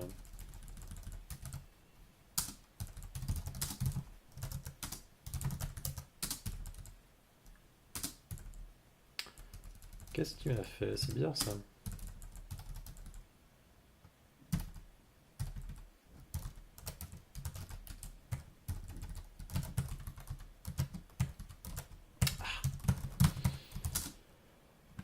Bon, alors on va faire les choses à l'ancienne, ça sera sans doute plus fiable. Donc je vais. Ah non, mais je vais appeler ça module main, oui, d'accord, ok. Ok. C'est bon, calme-toi, stack, j'ai compris. Non, cela dit, ça change rien, très bien, intéressant.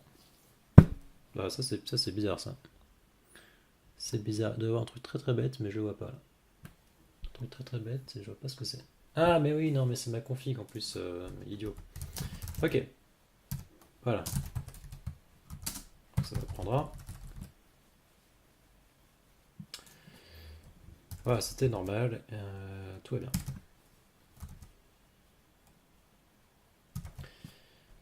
Alors, donc, ce qu'on veut, en gros, c'est utiliser les routines du paquet database, module database, à savoir créer un pool, insérer une vidéo, insérer des tags aussi pour probablement, on va commencer par ces trucs-là. Et reprendre ce qu'on a fait dans les exemples. Les exemples, par exemple, là, il ne fait que construire des types de données, ce qui est assez peu satisfaisant. Alors pour ce faire, ce que je vais faire, c'est que je ne vais pas forcément me prendre trop la tête, je vais reprendre le code qui est là. Donc il va me falloir tout ça, je vais avoir besoin probablement de ces extensions de langage. Voilà. Et si je considère ces exemples-là, je vais les prendre bêtement comme ça on va être... je vais refaire ce que j'ai fait dans mon REPL tout à l'heure. Je devrais être en mesure de insérer ces vidéos. Donc je fais un new pool et je fais insert vidéo sur le pool pour l'exemple 1 et pour l'exemple 2.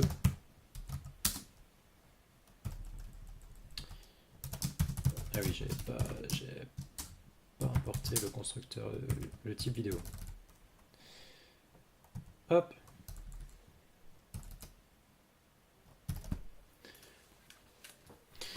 Ok, alors là, il m'explique que il voulait un IO du type vie, il a un IO du bool. Qu'est-ce qui se passe là?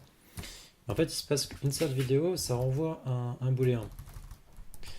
Donc, est-ce que j'ai envie d'interpréter ce résultat?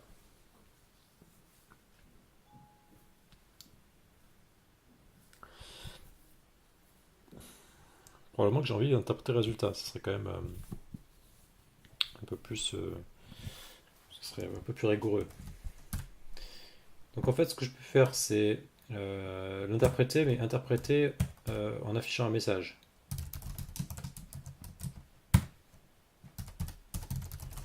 Donc déjà, si je fais ça et que je dis que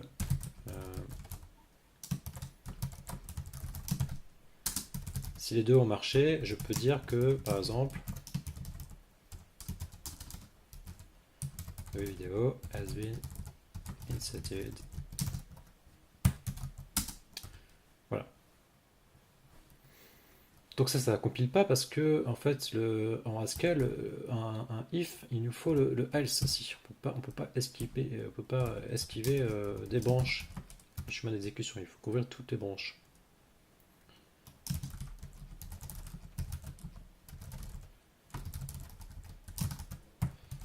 Et là, alors là c'est pas tout à fait élégant parce qu'on ne donne pas le détail de ce qui n'a pas marché. Mais ça serait déjà pas mal. On peut aussi le faire pour chacune des vidéos en écrivant une fonction intermédiaire qui fasse le travail d'insertion et le travail d'interprétation du résultat. Bon, tout ceci est équivalent. On peut faire quelque chose de plus fin qui ici explique les vidéos qui n'ont pas réussi à être insérées. Et c'est pas forcément évident de le faire si on n'a pas un peu d'expérience en Haskell, mais ça peut se faire de façon très précise, sans aucune difficulté. Voilà, donc là on a un exécutable qui nous permet d'insérer les vidéos. Donc si par exemple je fais un trinket sur mon dans la table, bah, ah oui, j'appelle ça prompt PG. J'appelle ça prompt PQ histoire de bien que tout le monde soit confus.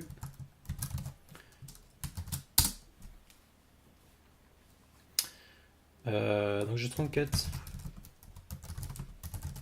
table vidéo, je trinquette aussi la table tags. Il ne faut pas trinquette la table migration, ça sinon on va être embêté plus tard. Et que j'exécute, je sais pas si j'ai l'environnement, et que j'exécute avec stack exec le script d'import qu'on vient d'écrire. Donc ce script là s'appelle Twitch Analytics Loader.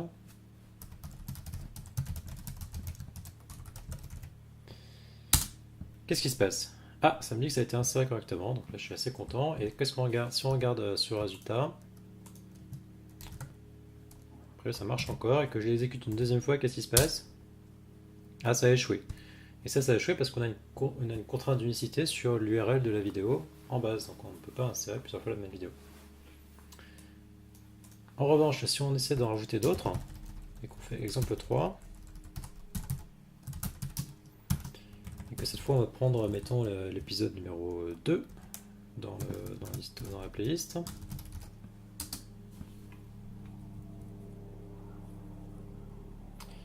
Alors où est-ce qu'elle est rangée la playlist? Tac, tac, tac, tac. Elle devrait apparaître là, elle n'apparaît pas. Elle n'apparaît pas parce que j'ai pas pris l'URL de la playlist. Ce qui n'était pas très malin de ma part. Alors est-ce que je peux la retrouver là? Playlist. Voilà, très bien. Non, je veux pas que tu me lises les vidéos, je veux faire ça. Donc on prend l'épisode numéro 2. L'épisode numéro 2 a 7 identifiants.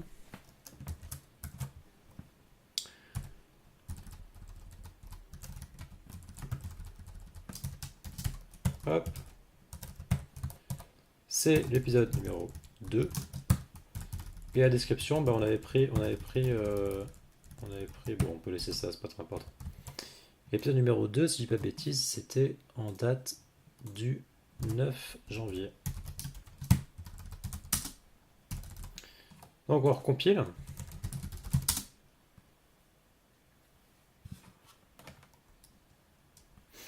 Il n'est pas utilisé. C'est vrai ça?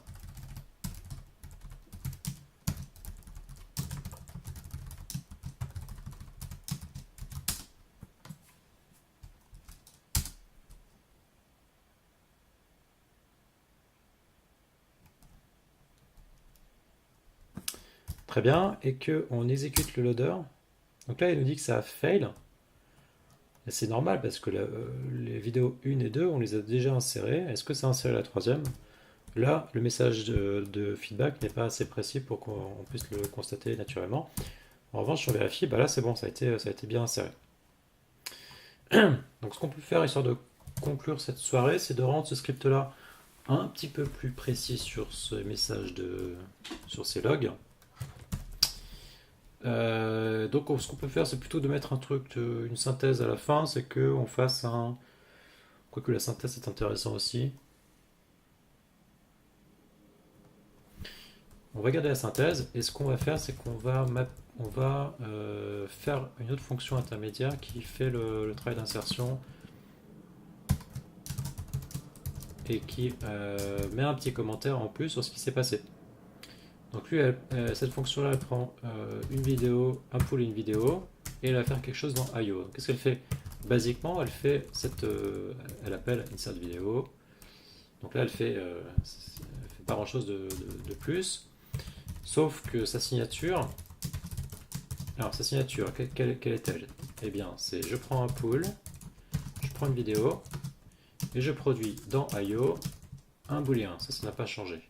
Bon, là, ça compile. Si on fait ça et qu'on remplace les trois appels ici par cette fonction intermédiaire, on va obtenir la même chose, évidemment. Parce que personne ne sera surpris. Et en revanche, ce qu'on veut... Ah bah ça compile pas, tiens. Ah oui, parce que pool, il connaissait pas le type, était pas importé. Voilà.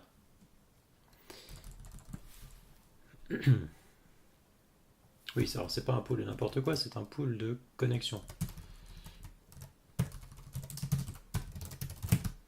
Évidemment, donc il faut aussi que j'importe connection. Voilà. Voilà, là ça compile. Et donc ce qu'on va faire, c'est que cette fois, on va interpréter le résultat en plus.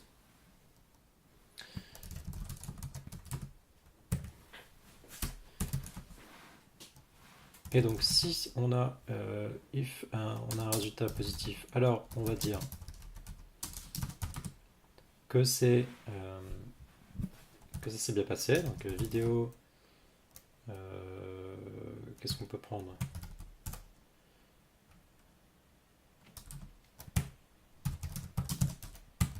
On va mettre le YouTube ID de la vidéo.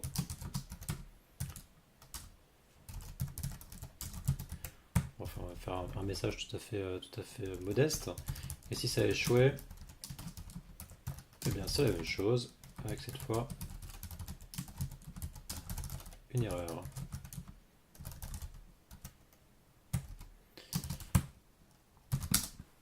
Donc voilà. En revanche, là ça ne compile plus parce que on ne renvoie plus le booléen. Donc il faut juste renvoyer le booléen dans IO.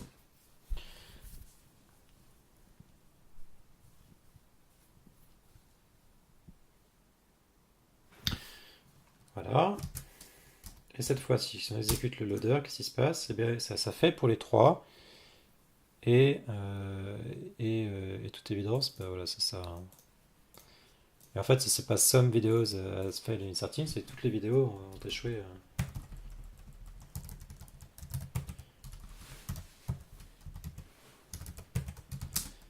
Toutes les vidéos ont échoué. Donc après, on préfère des choses plus compliquées ici, mais ça présente assez peu d'intérêt. Ce qu'on va juste faire, c'est généraliser un tant soit peu tout ce bazar-là pour que ça soit. Si on en a 10 à faire, qu'on n'ait pas résultat 1 à 10, ce qui est un petit peu arbitraire. Enfin, c'est vraiment idiot en fait. Donc, on va juste généraliser ça. Et comment on fait? Alors, comment on fait tout ça? Bah, on va utiliser une liste de vidéos. On peut transformer ça en faisant ceci. Oula. Examples égale. Voilà. Et ce qu'on va faire, c'est qu'en fait, on va appliquer cette fonction-là, insert video and describe, sur chacun des exemples. Parce que c'est exactement ce qu'on fait ici. Oui, cette expression-là, elle est présente à chaque fois, elle est constante, et donc on va la mapper. On va mapper cette fonction-là sur chacune de ces exemples.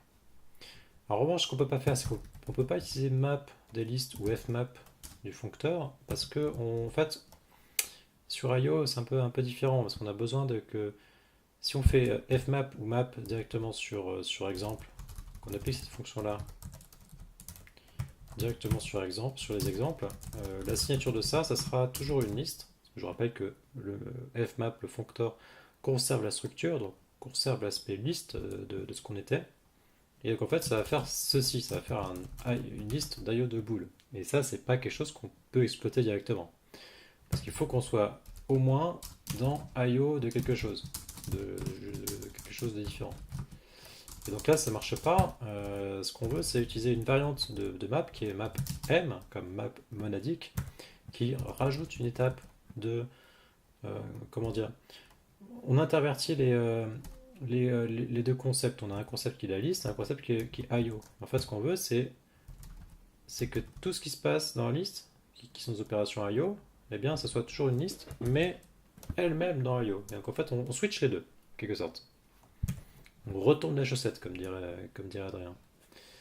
Et là, cette fois-ci, ben là, c'est quelque chose d'exploitable parce qu'on peut aller récupérer tous les résultats et on n'a plus un seul bool, mais on a une liste de booléens, donc autant de résultats que d'exemples. Et au lieu de les associer chacun à des résultats différents, on va les rajouter à une liste de résultats. Donc là, on va avoir une liste de booléens. Et maintenant, ce qu'il nous faut, c'est convertir cette liste de booléens en un booléen qui est un statut de succès ou d'échec des opérations.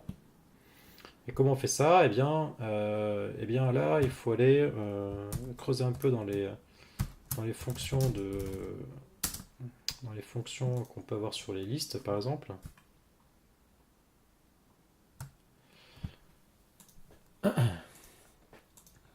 Et si on jette un œil, si on jette un œil à ce qui réduit une liste, parce que c'est un petit peu ce qui se passe ici, peut-être qu'on va trouver quelque chose qui nous intéresse.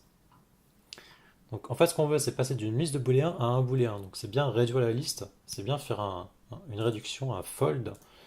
Et c'est quelque part par là qu'on va trouver notre bonheur.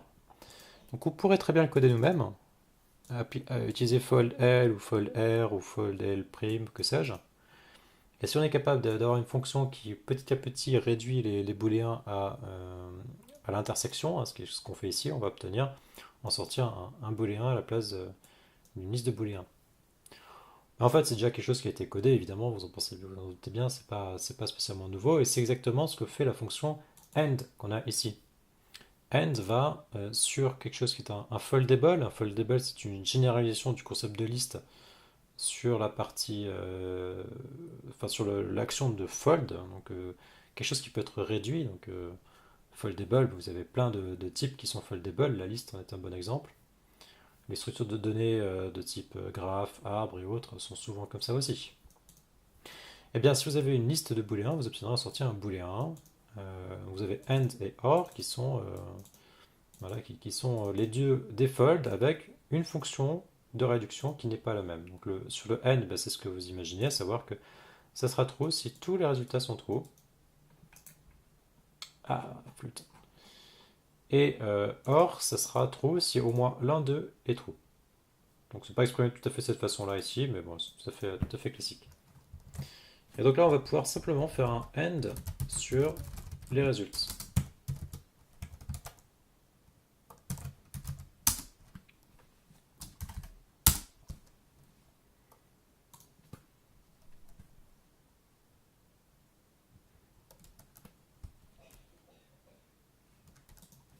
Là, ça copie encore. Si on lance l'exécutable, alors là, eh bien, ça marche, ça se comporte encore de la même façon. C'est-à-dire qu'on a encore le même comportement qu'avant où on avait écrit ça de façon spécifique. Mais maintenant, on peut facilement rajouter un exemple en rajoutant par exemple la même vidéo plusieurs fois et voir que ça va échouer plusieurs fois et sans aucune difficulté.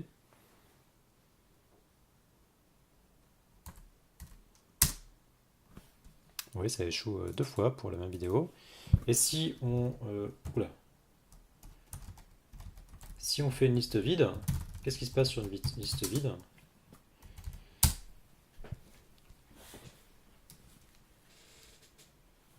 Bon, évidemment, là, il nous fait un peu la tête parce que les exemples sont... c'est un peu artificiel d'exposer, de lister les exports. Donc on va faire ça comme ça pour que le compilateur fasse pas la tête.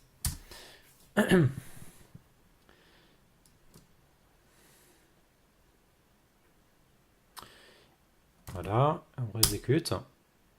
Alors là, il s'avère que le end sur une liste vide, ça renvoie true. Est-ce que c'est exactement ce qu'on veut? Je sais pas. Bon, c'est un petit peu un cas marginal, hein. Et vous voyez, c'est quelque chose de cool hein, dans ce langage-là, c'est qu'on se pose des questions de cette nature-là, hein. On est vraiment en train de se poser des questions qui sont généralement des choses qu'on considère être du détail ailleurs, parce qu'on a d'autres chats à fouetter par ailleurs, ce n'est pas une bonne chose. Alors je vais juste sortir les exemples dans une fonction à part, une fonction constante, hein, une fonction sans paramètres, et fonction pure par ailleurs, donc on n'est pas dans IO, on va juste le faire comme ça. Et en fait, l'idée c'est que vous voyez apparaître l'aspect scripting de la chose.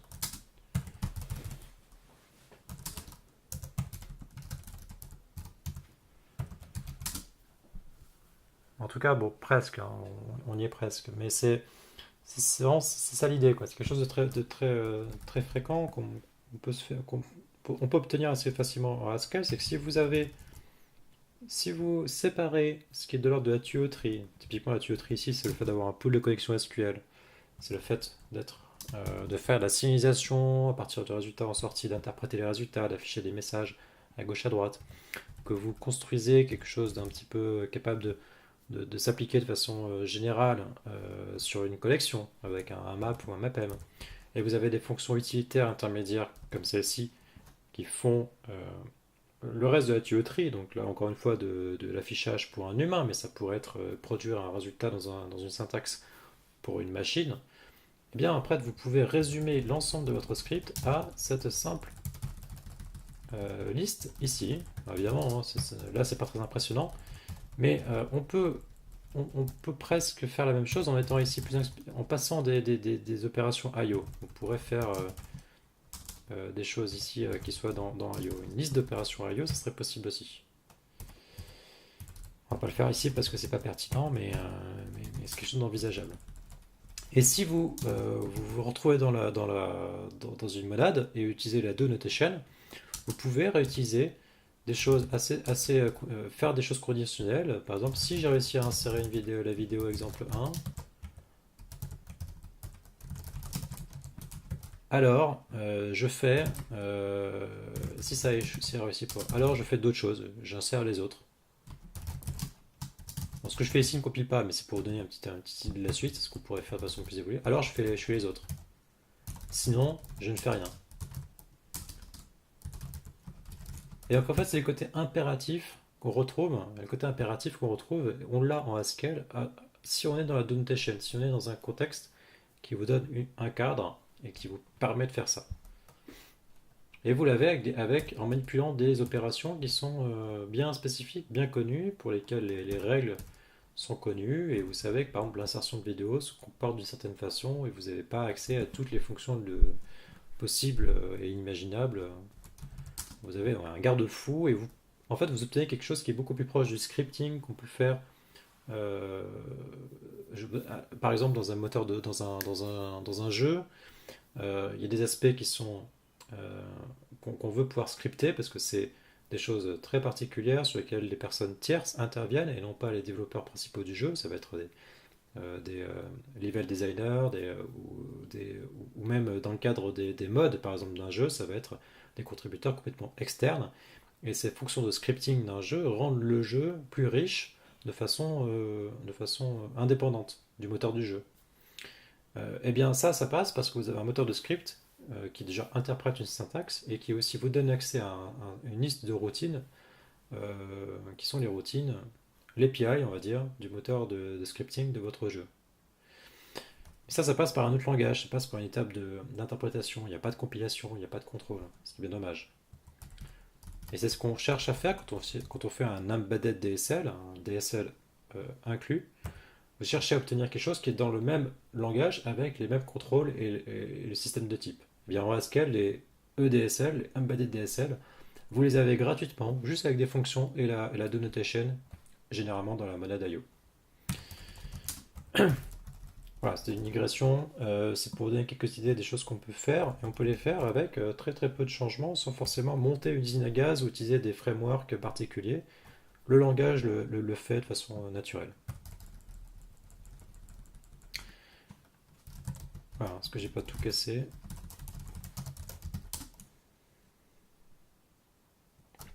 Après, ça compile encore. Donc il va de soi que ce que je fais là, c'est assez peu utilisable hein, en pratique. C'est pas ça qu'on aura à la fin, c'est vraiment quelque chose pour tester en local. Donc je vais pas le committer dans le projet, je vais pas le partager sur GitHub.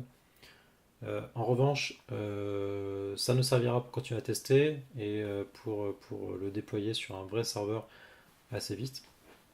Et dans les épisodes prochains, ce qu'on fera, c'est qu'on va s'intéresser à des fonctions d'édition, de back-office en fait, hein, pour faire ce travail d'insertion et d'annotation des vidéos et de construction de playlists avec une petite interface graphique d'édition de back-office, donc quelque chose de privé,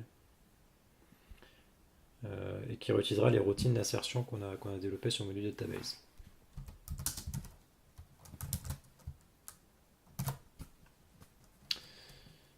Donc j'ai quand même les indexés dans Git pour que ça soit pas pour que je ne mélange pas les pinceaux. Donc j'ai un nouveau fichier loader.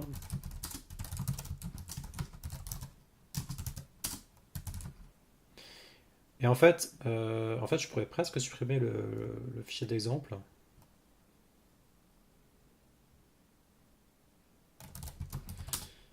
Je sais pas si j'ai envie de faire ça.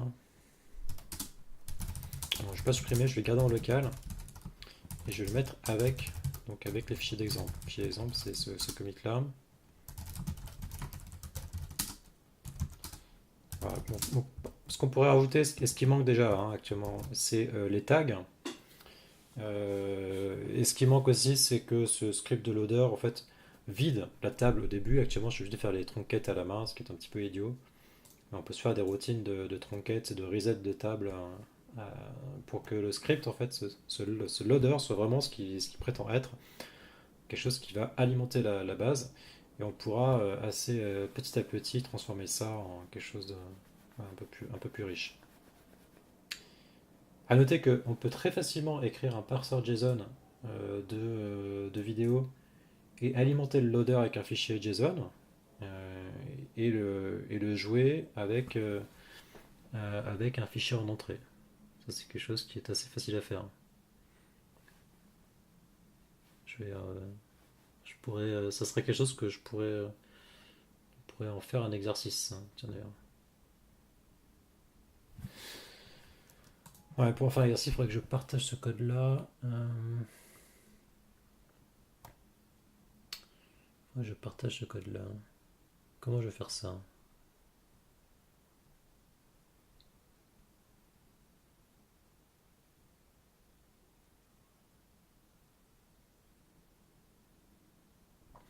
En fait, ce fichier-là, je pourrais le commiter parce qu'en pratique, il n'y a rien y a rien de secret là-dedans. C'est toutes des informations qu'on a en local, qu'on a sur YouTube, donc je pourrais les partager directement. Alors, je vais le mettre sur la branche et puis comme ça, si quelqu'un veut le faire évoluer pour ajouter un loader JSON, on pourra faire ça. Donc je le ressors du commit. C'était pas bien de le mettre là-dedans. Je le ressors du commit.